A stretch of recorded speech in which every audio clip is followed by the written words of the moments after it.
Everyone, সবাইকে শুভ নববর্ষের অনেক অনেক শুভেচ্ছা। সবাই কেমন আছো বলো।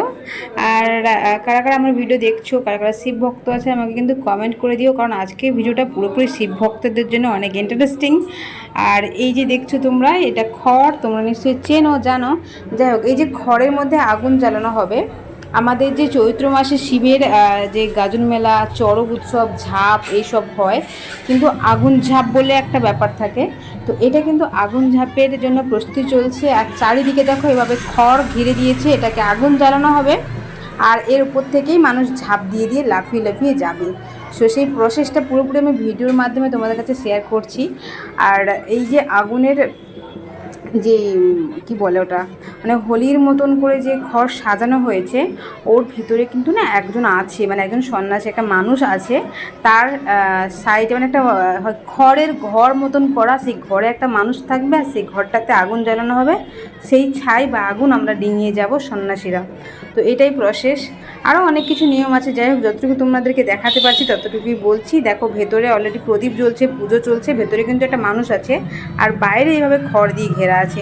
তো বেশি বক বক করবো না, পুরো ভিডিওটা দেখো, মানে যতটুকু এই ভিডিও ক্লিপটা আছে ততটুকু দেখো, তারপরে আমি তোমাদেরকে বলছি বিষয়টা।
ওই প্রদীপটা উপরে আছে।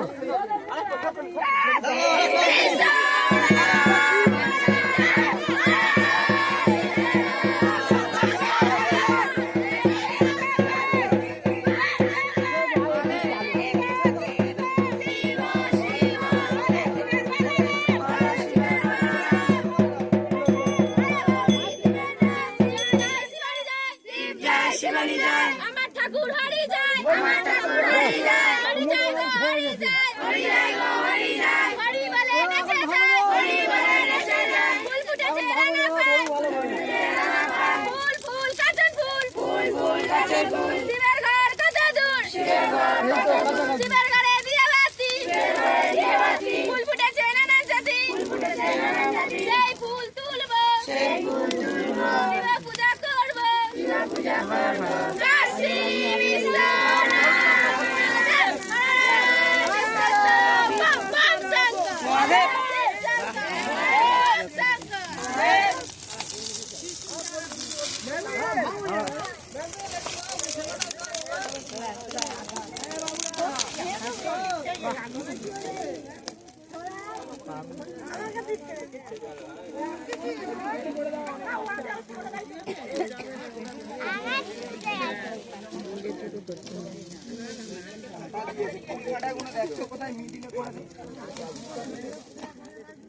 ডান দিকে ছিল, ডান দিকে।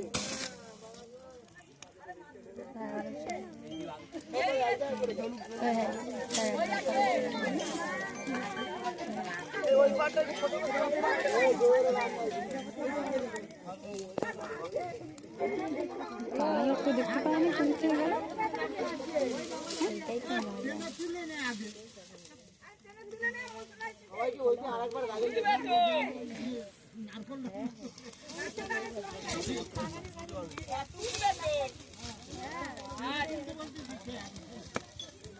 কাটবি শুয়ে পড়ে কাটবি কিছু হবে এই দেখান তো যাবে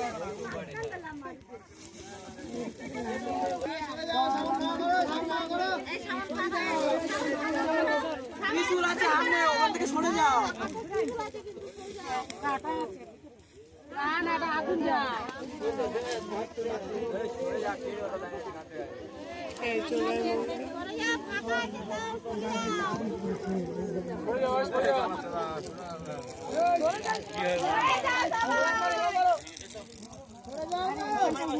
ওরাই তো গেছে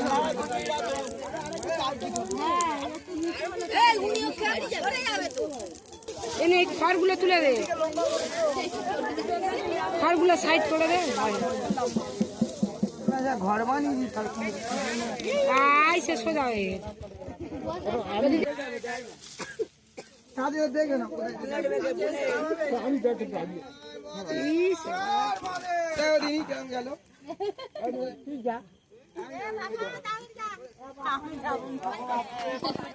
মা দাবি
তো পুরো ভিডিওটা দেখলে জানি না কে কতটুকু বুঝতে পেরেছো।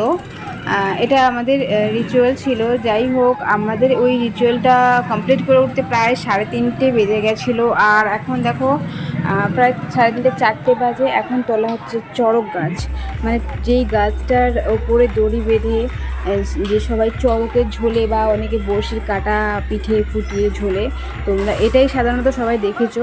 তো সেটাই হলো এই যে চড়ক গাছ। এই চড়ক গাছটা না পুকুরের মধ্যেই রাখা থাকে, সারা বছর পুকুরে থাকে। তো পুজোর সময় তোলা হয়, পুজো কমপ্লিট হয়ে গেলে আবারও পুকুরে ফেলে দেওয়া হয়। আর একটা মজার বিষয় আছে এখানে, যেটা একটা কথা প্রচলিত আছে যে চড়ক গাছ আর চড়ক গাছের যে মাথার মধ্যে আর একটা কাঠ থাকে, যে ওই গাছ ওই কাঠ দুটো একই পুকুরে ফেলে রাখা হয়, বাট অটোমেটিক্যালি রাতারাতি নাকি ওটা অন্য পুকুরে চলে যায় একা একা একটা কাঠ। তো এইটা জানি না কতটা সত্যি, বাট এই কথাটা বহু যুগ যুগ ধরে প্রচলিত এবং বিশ্বাস করে আসছে সবাই, আর সেটাই মানতে হবে। আর আমরা এই চড়ক গাছটাকে, চড়কের কাঠটাকে আমরা ঠাকুরের শিব এর মতো সম্মান করি এবং মনে করি যে তার মধ্যে শিব আছেন। তাই সবাই এই কাঠটাকে প্রণাম করে তারপরে এইখানে কাঠটাকে মাটির মধ্যে পোঁতা হবে। তো এখানে মাটি ভরা হচ্ছে। আর একটা জিনিস কি জানো তো, এই চড়ক গাছ যখন এইরকম মাটিতে পোতা হয় কোনো রকম মেশিনের সাহায্য ছাড়াই কিন্তু সন্ন্যাসীদেরকেই তুলতে হবে। আর কাঠটা ভীষণ শক্ত ভারী, কারণ এখানে মানুষ ঝুলবে, যাতে কোনো বিপদ আপদ না হয় তার জন্য তো শক্ত ভারী লম্বা হবে। কিন্তু এই শক্ত ভারী কাঠটাকে তুলে দাঁড় করানো খুব কঠিন কাজ ছিল। আর এই যে দেখো এক্সট্রা আর একটা কাঠ বলেছিলাম ওটাই।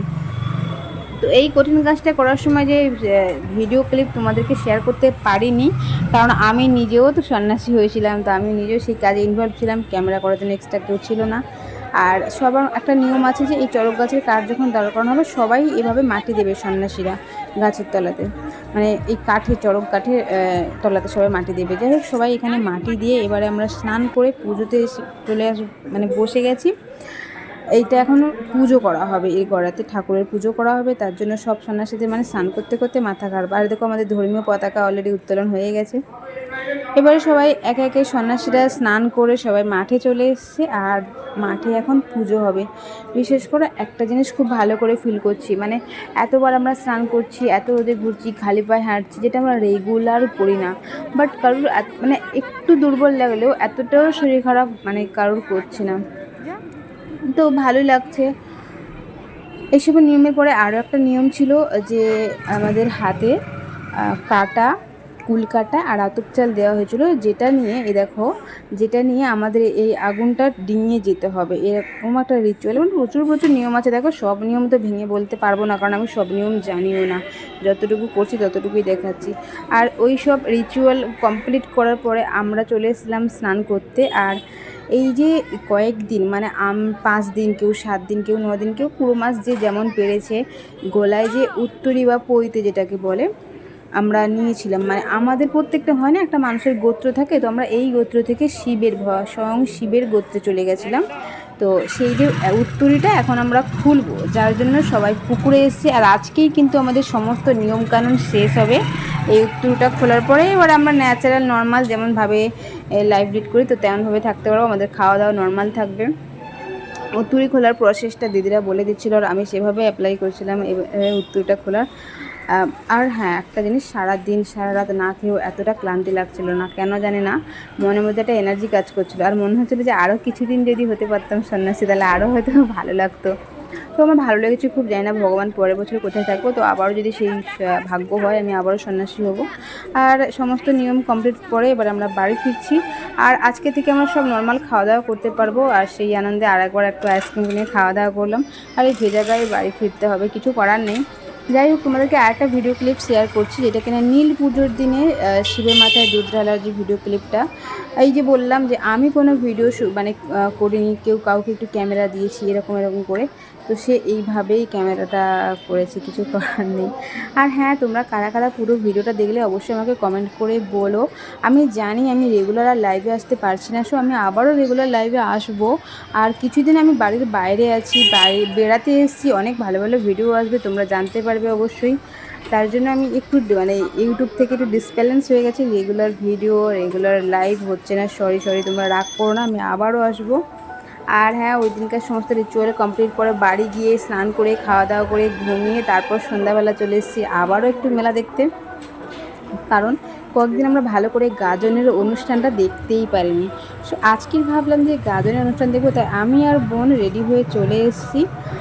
আর আজকে এতটুকু, টাটা সবাইকে।